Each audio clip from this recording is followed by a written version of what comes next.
has been integrated in the training program or curriculum here at the PSTC, and I trust it will find expression in your performance once you take up your duties in the stations where you'll be deployed.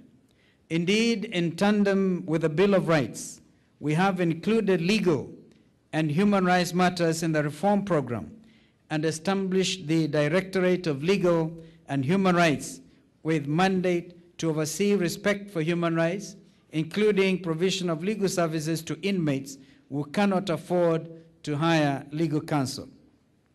A legal and human rights office has been established at each of the major prisons, and additional lawyers have been recruited, some of whom will be graduating later in the year to complete the staffing exercise in all prisons.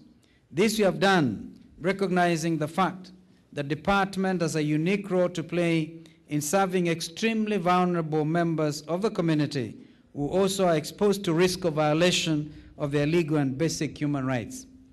Our improvement programs have also targeted the conditions of living for inmates, and today each inmate is issued with a mattress, 2 blankets, 2 pairs of uniform, a piece of soap, and a roll of tissue paper.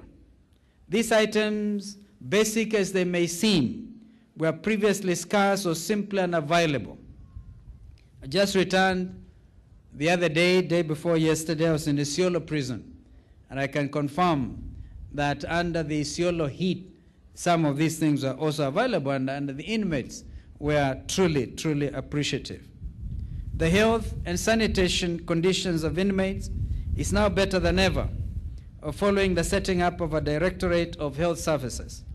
Every prison has a health facility to meet the regular health care needs of inmates, as plans are being made to elevate the health facility in 6 main prisons to district hospital status with better equipment and staff. These include Kamiti, Maximum Prison, Nairobi Remand, Langata Women Prison, Naivasha, Kodiaga, and Shimolatewa. Ladies and gentlemen, this ministry is fully aware of the shortcomings of an inmate-centered approach to reform that accords primacy or place to the welfare of inmates and downplays the terms of service and working conditions of prison officers. As you all know, prison officers are a cadre of professional staff with direct responsibility for the care and rehabilitation of inmates. A direct correlation exists, therefore, between the welfare of officers and that of inmates. For this reason, the ongoing reform program has made considerable progress in staff development and welfare. For example, recruitment of new officers has been professionalized with provision for officer cadets, regulars, and officers with specialized training and skills. And I'm sure the sky is truly the limit for these officers. I want to challenge you to think beyond being a prison officer.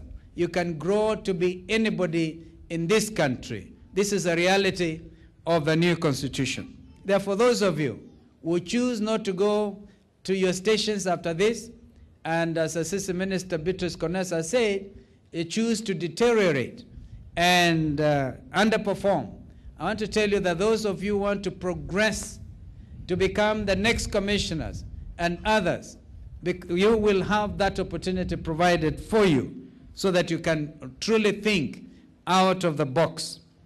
The curriculum and training resources in this college is under continuous review to reflect current knowledge and emerging paradigms in offender care and correction, such as respect for human rights, as I've just mentioned, recognition and care of special needs offenders. Promotion of officers has also been streamlined to enhance objectivity and predictability in line with the scheme of service for uniformed personnel. Salary and other remunerations are continually reviewed for improvement.